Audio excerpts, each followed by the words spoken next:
We can place doors and curtain walls by replacing a panel type. Before doing this, we must first create a panel with appropriate door dimensions.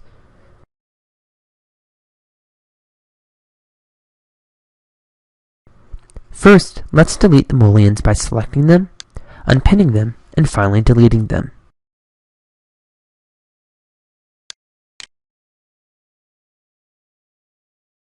Next, we must delete the grid line segments by selecting a grid line and using the Add Remove Segments tool.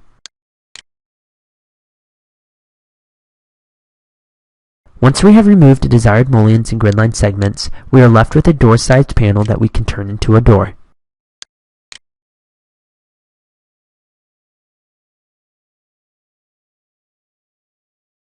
We can make doors and curtain walls by changing the panel's type.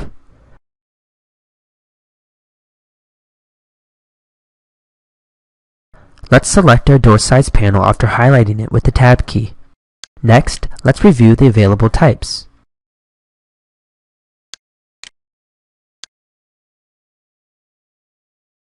Select the curtain wall single glass type. This will replace our glazed panel with a door panel. If the desired door is not available in the type selector, we can load it into our project by opening the Door tool and then selecting Load Family. Let's open the folder named Doors.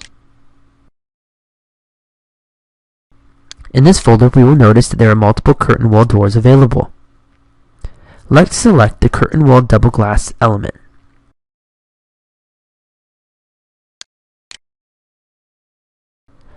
While we have loaded this door into the project, we will notice that it is not available as a door type.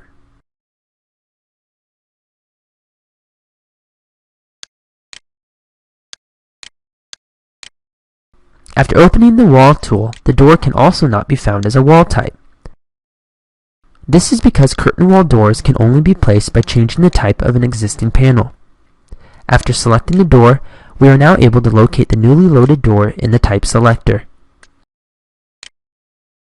Select this door in order to change the panel type from a single glass door to a double glass door. Now that both doors have been loaded into Revit, we are able to change any panel into a single glass or double glass door simply by selecting it and changing its type.